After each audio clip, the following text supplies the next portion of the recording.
I first heard her before I saw her, heels stabbing the pavement like someone was trying to kill the ground itself. Tack, tack, tack.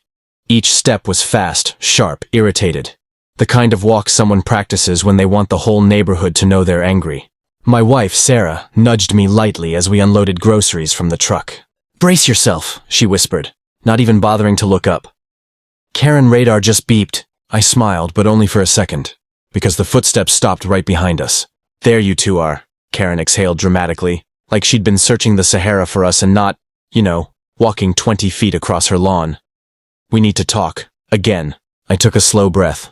"Good afternoon to you too, Karen." She ignored that entirely, crossing her arms so tightly her bangs puffed out. "For the third time, your trash cans were half an inch past the property line. Half an inch." Sarah set down a grocery bag, eyebrows raised. "You seriously measured?" "I don't measure, Sarah. I observe." Karen jabbed a finger into her clipboard like she was calling in an airstrike. "And your continued non-compliance is becoming a threat to the integrity of our community." I looked around at the empty, calm suburban street. Birds chirping, sun shining, a single kid pedaling a bike with training wheels. Integrity seemed fine. "Karen," I said gently, "we really don't have time for—" That's when she stepped in closer, too close, invading Sarah's personal space with all the grace of a malfunctioning Roomba. "You people think the rules don't apply to you," she hissed. "You people?" Sarah repeated, confused and offended all in one breath. "What does that even—" Karen lifted her chin. "You're new. You don't get it. I built this HOA. "Pretty sure the developer did," I muttered. Her eyes shot to me so fast I swear a power line should have snapped above us. "Excuse me?" Sarah stepped between us, a calming gesture, hands up. "Look, we'll keep the cans inside the invisible sacred half-inch line, okay? Let's just—" Suddenly, Karen's voice went razor-sharp. "You think you can talk down to me?" she snapped. Then it happened. So fast at first I didn't register it.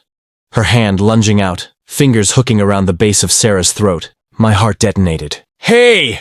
I lunged forward, grabbing Karen's wrist, but she was locked in, eyes wide, manic, shaking with some internal storm I didn't see coming. Sarah choked out, "Let go!" Karen's face twisted, veins rising like she'd been possessed. "You don't respect me!" she shrieked. My adrenaline surged so hard the world tunneled. I shoved Karen back with a force I didn't know I had. She stumbled, gasping, hand snapping back to her side like she'd been burned. But what scared me wasn't her anger. It was the split-second flicker in her eyes. Not rage. Recognition. Fear, like someone had just yanked her out of a memory she never wanted to revisit. She backed away slowly, trembling. And then she whispered something under her breath. Something I almost missed. "Not again." I stared at her. "Again?" Before I could ask what she meant, she turned and bolted toward her house, leaving her clipboard on the ground. Sarah's voice shook. What was that?" I didn't have an answer, but I had a feeling this wasn't about trash cans. Something deeper had cracked open. Something from Karen's past. You'd think after someone grabs your wife by the throat in broad daylight, the rest of the day would slow down. Maybe give you a chance to breathe. Nope.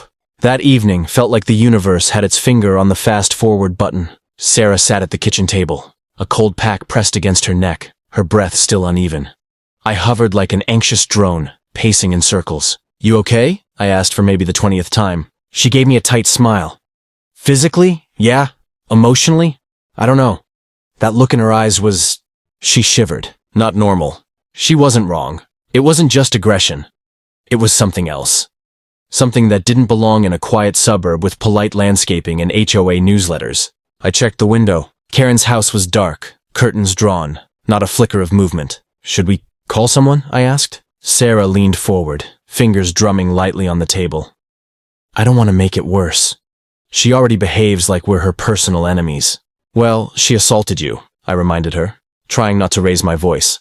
"I'm pretty sure we crossed worse an hour ago." She sighed. "I just want answers." Funny thing, so did I. And the universe for once delivered. At around 9:15 p.m. our doorbell rang.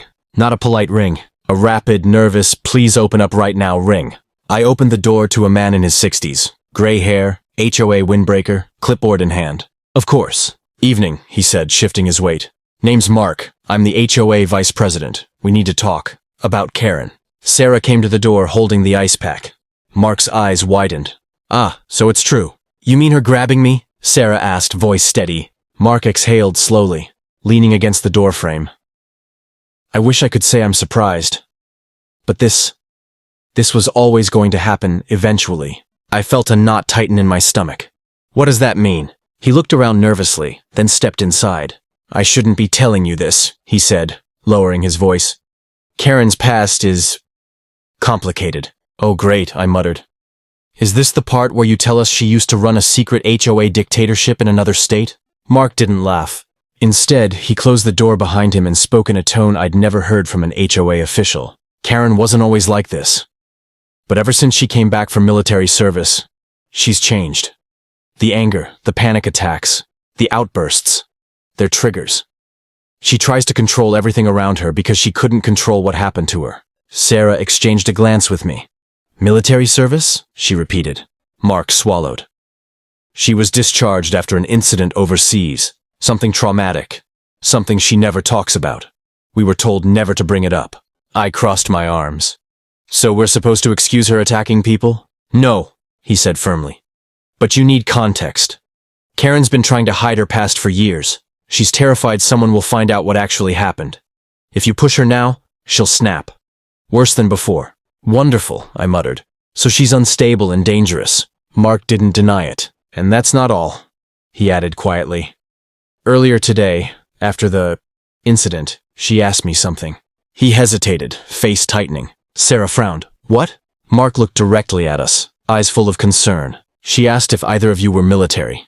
She said she thought she recognized your wife from somewhere. Sarah's face drained of color. Recognize me, she whispered. From what? Mark shook his head. I don't know, but whatever memory she's confusing you with, it's terrifying her. The kitchen fell silent. Then Mark stood, clasped his clipboard. Look, you two need to be careful. With Karen, things escalate fast, and when she feels cornered, she stops thinking clearly. He stepped toward the door, then paused, looking back at us. And trust me, when Karen stops thinking, people get hurt. He left, closing the door softly behind him. Sarah and I stared at each other. Neither of us spoke, because the question hanging in the air wasn't about trash cans anymore. It was about Karen's past, and why she thought she knew my wife. Instead, he closed the door behind him and spoke in a tone I'd never heard from an HOA official. Karen wasn't always like this. But ever since she came back from military service, she's changed. The anger, the panic attacks, the outbursts, they're triggers. She tries to control everything around her because she couldn't control what happened to her. Sarah exchanged a glance with me. Military service? She repeated. Mark swallowed. She was discharged after an incident overseas. Something traumatic. Something she never talks about. We were told never to bring it up. I crossed my arms. So we're supposed to excuse her attacking people? No, he said firmly. But you need context. Karen's been trying to hide her past for years. She's terrified someone will find out what actually happened. If you push her now, she'll snap. Worse than before. Wonderful, I muttered. So she's unstable and dangerous. Mark didn't deny it. And that's not all, he added quietly. Earlier today, after the incident, she asked me something. He hesitated, face tightening. Sarah frowned. What? Mark looked directly at us, eyes full of concern. She asked if either of you were military. She said she thought she recognized your wife from somewhere. Sarah's face drained of color. Recognize me, she whispered. From what? Mark shook his head. I don't know, but whatever memory she's confusing you with, it's terrifying her. The kitchen fell silent. Then Mark stood, clasped his clipboard. Look, you two need to be careful. With Karen, things escalate fast, and when she feels cornered, she stops thinking clearly. He stepped toward the door, then paused, looking back at us. And trust me, when Karen stops thinking, people get hurt. He left, closing the door softly behind him. Sarah and I stared at each other. Neither of us spoke, because the question hanging in the air wasn't about trash cans anymore. It was about Karen's past, and why she thought she knew my wife. Sarah's hands flew up. Karen, please, calm down. It's a memory. It's from years ago. But Karen was beyond reasoning. Her voice rose, echoing through the house. You think I don't know what really happened? I saw it. I survived. You... She stopped, suddenly rigid, staring at Sarah as if something inside her just snapped. Then she bolted, toward the back door. I ran after her, but she was already gone, disappearing into the thick line of trees behind her house. We stood in the empty living room, the silence settling like a weight. Sarah exhaled, voice trembling. Her mind. It's a prison she can't escape. I nodded, looking at the open doorway to the backyard. Something told me this wasn't over. Not even close. Because now, Karen wasn't just angry or territorial. She was haunted, and haunted people are unpredictable. By the time evening rolled around, our street had become a war zone of silence. Neighbors peeked through blinds, whispering, but no one dared intervene. After yesterday's revelations, it wasn't just an HOA dispute anymore. It was something darker, something fragile and dangerous. Sarah and I agreed we couldn't wait for Karen to strike again. If her past trauma had been triggered once, it could happen any time.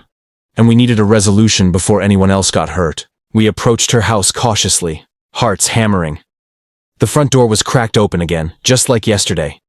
But this time, a faint scent of antiseptic and smoke lingered in the air.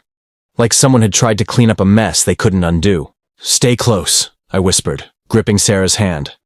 Whatever happens, don't react impulsively. She nodded, eyes sharp. I've got you. We stepped inside. The living room was empty, eerily quiet. And then, a sudden crash from the kitchen. Karen emerged, wild-eyed, hair a chaotic halo around her face. Her red blouse was rumpled, sleeves rolled up like she was ready for battle. And in her hands, a framed photograph from her wall, shaking violently. You! She screamed. You survived! You think you can just live? Sarah's face went pale.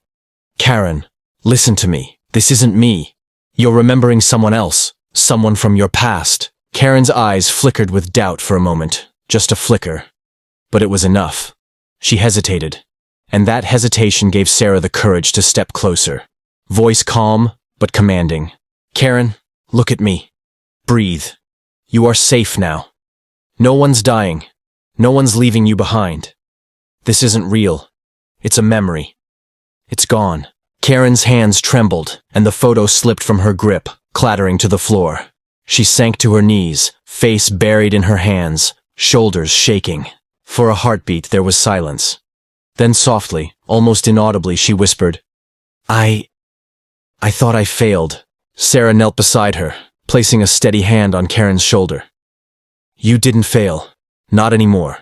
But you need help. Real help. This anger. It's not safe. Stayed back, watching. The tension in the room slowly unraveled. Karen's breathing steadied, though her eyes still darted nervously. The wild energy was gone, replaced by exhaustion and shame. Eventually, she looked up at us, hollow but human again. I'm sorry. I didn't mean. You need to speak to someone who understands, I said softly. We're not your enemy, Karen, but this can't happen again. She nodded, tears brimming. I'll get help. It was a fragile truce, but it was something. Weeks later, Sarah's military past remained just that, a past. But Karen's secret, her trauma, was no longer a ticking time bomb in the neighborhood. With therapy and the right guidance, she slowly began to reclaim herself. And though the incident shook us to our core, it also reminded us that people aren't always who they appear to be. Some carry invisible battles. Some lash out in ways we can barely understand. The HOA newsletters continued. The perfectly trimmed hedges remained. And every time I saw Karen, there was a tentative nod, a shared acknowledgement of a moment when anger and fear collided, and almost destroyed everything. We never forgot that day. Not the fear, not the chaos, and not the moment when a neighbor's haunted past collided with our present. But we survived it. Together. Because sometimes, the real battle isn't with rules or trash cans, it's with the ghosts that follow us home. If this story hit home, tap like. Because defending what's yours begins with one small action. Subscribe to Karen Edition to catch every real-life showdown and people reclaiming control. And share your thoughts below. How would you react if someone crossed the line like this?